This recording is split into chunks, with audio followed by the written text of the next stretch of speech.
Hello, this is Mark Lency, co-chair of the Wellesley Village Church Geothermal Project, along with Kathy Schleier, and this is our weekly update for the week of October 20th. Here's a quick look at the upcoming key events. The first big one is this Friday. The second floor rooms are going to be ready for use, and when you see the video upcoming of these rooms, you'll find that hard to believe, but that's really going to happen. So looking out over the next 3 weeks, the other things that are going to happen is next week, by about the middle of the week, we'll finish flushing the piping, getting that water tested, make sure it's all chemically correct, properly balanced, and then we'll start testing the circulating pumps that actually run the water through the wells and through all the loops. November 7th, the air handling units on the roof and all their ducting will be ready to start up and test. And November 10th, we'll actually start the heat pumps themselves and test them, such that by November 14th, the system will be fully operational. So let's go up on the roof and start our top to bottom tour of the church and everything that's going on with this project here. It's Tuesday, October 21st. The rain stopped, so we're going to do a status of the HVAC project, top to bottom, so we'll start on the roof and work our way down. You can see these are the remaining segments of prefabricated ductwork that have been lifted up with our last crane lift. These will be installed by the middle of next week, and the solar panels will be replaced there. And what they're doing, you can see over here,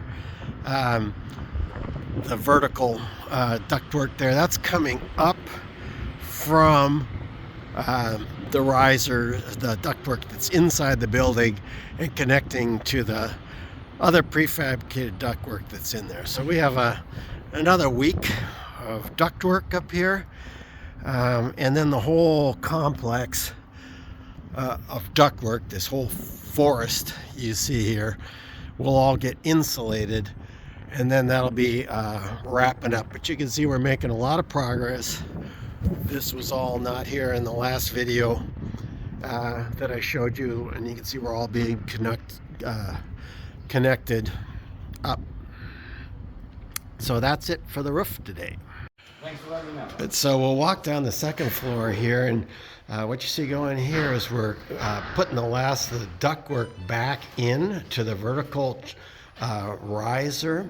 This riser runs from the basement all the way up to the roof, and this is where the piping and ducting comes up. And so there's a lot of, you'll see 3 layers of wall board in there. That's to make it a fire protection. If a fire were to ever get going in our building, this would act like a chimney, and so there has to be enough protection in there to allow safe, if a fire gets going, for safe evacuation of the building before it burns through it. So that's what you see being restored here. Then the wall boarding team, this is all wall boarding equipment, is working. They've patched up part of the ceiling here. We got a lot more ceiling to go as the wiring and plumbing finishes up.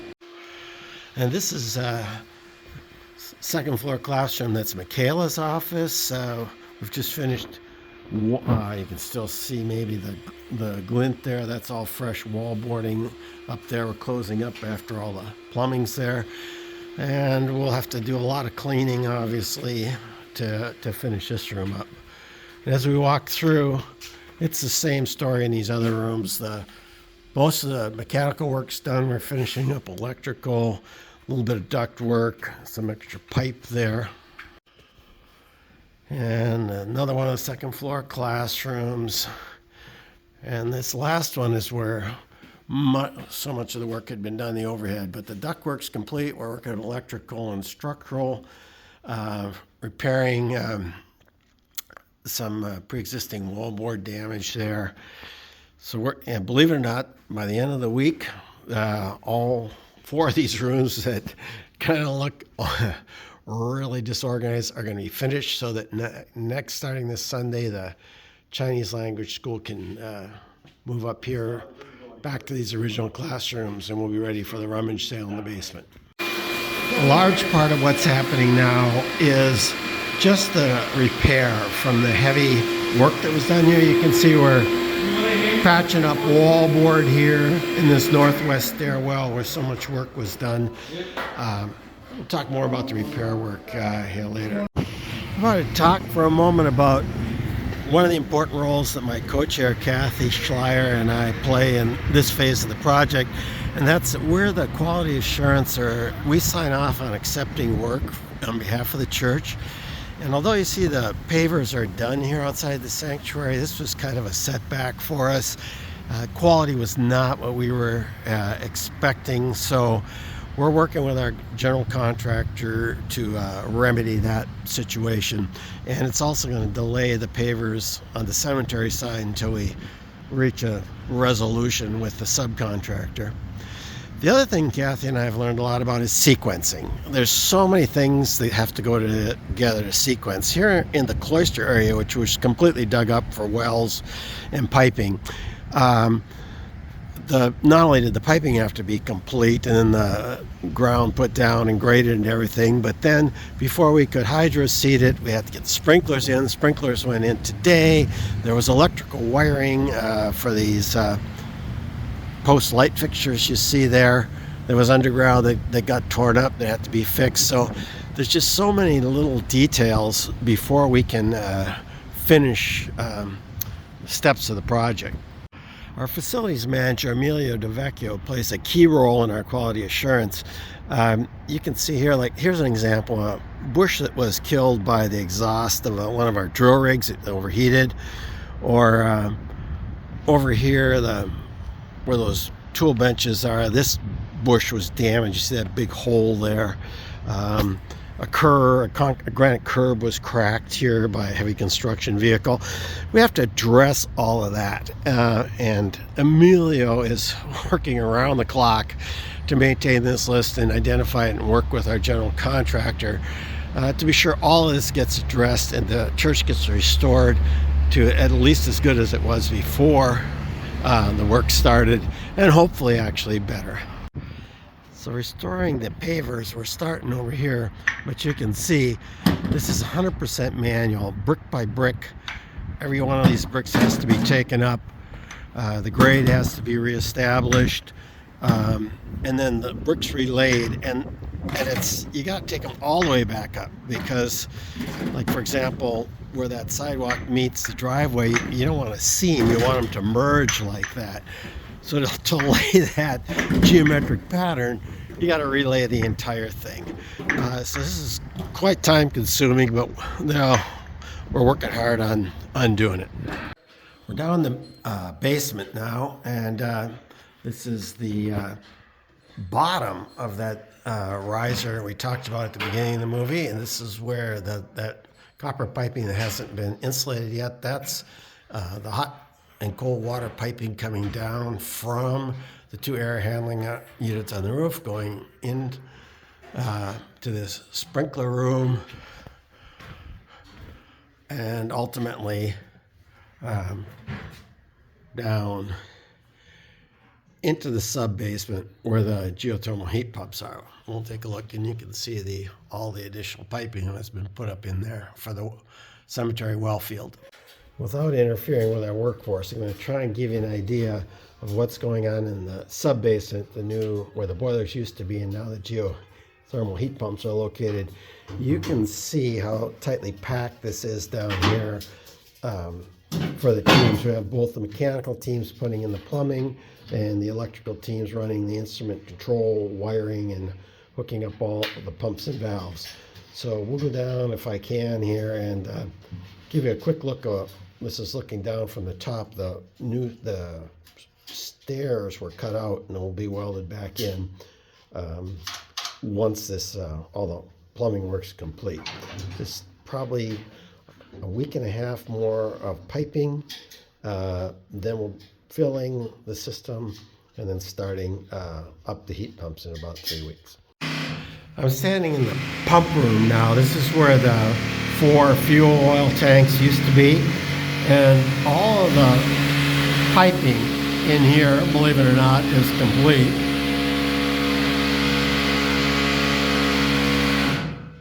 and it has to be insulated.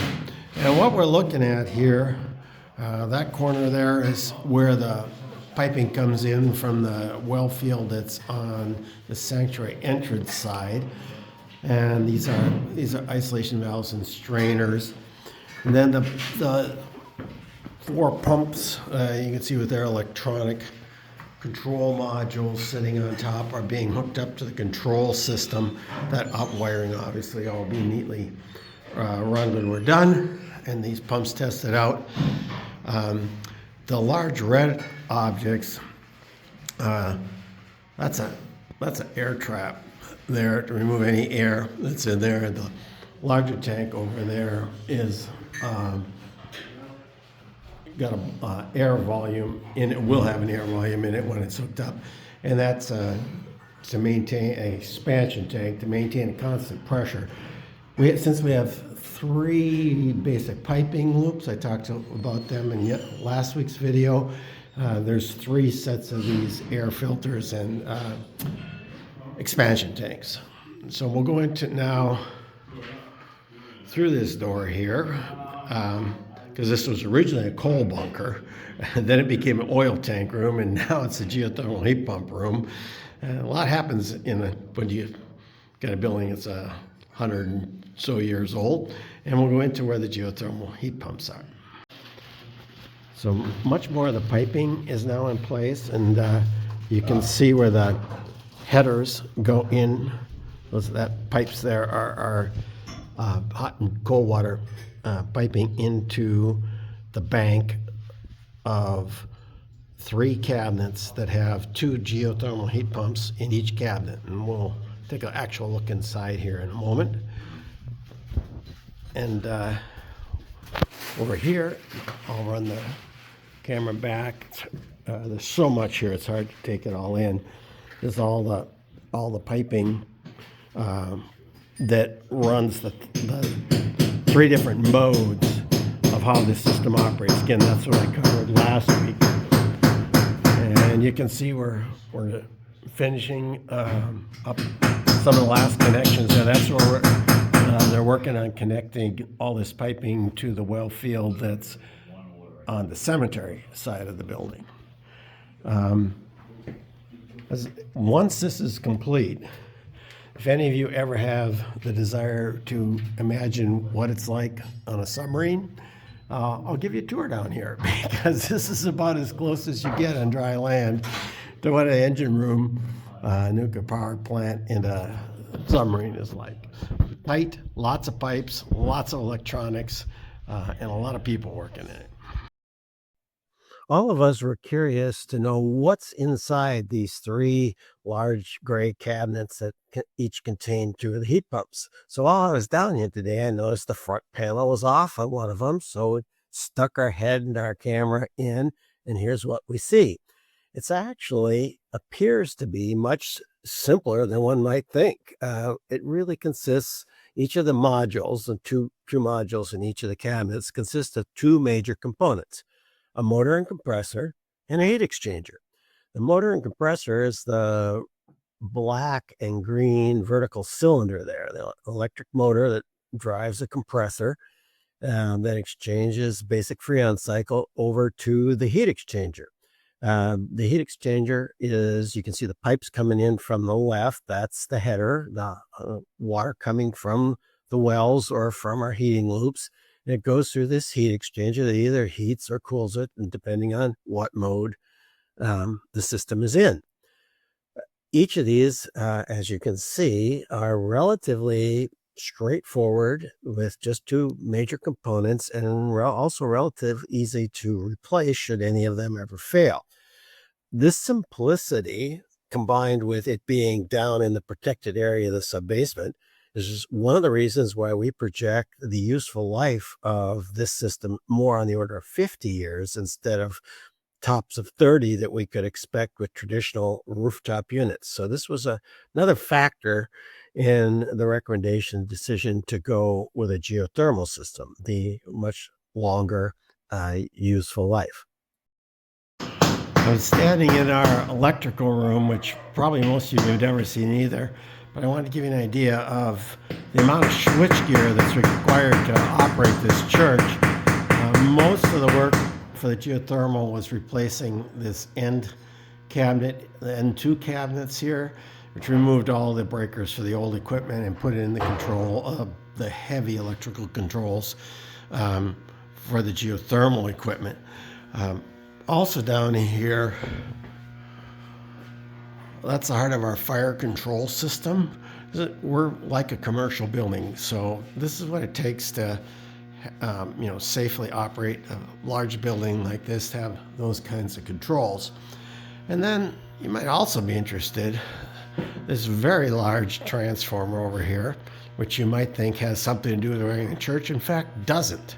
The only purpose of that big transformer, which is about chest high I'd be, is to power the cellular antennas of T-Mobile up in our steeple. That kind of gives you an idea of what it takes to put your cell phone, a good cell phone tower up and power it up. So that's it from the electrical room, and pretty much wraps up our walkthrough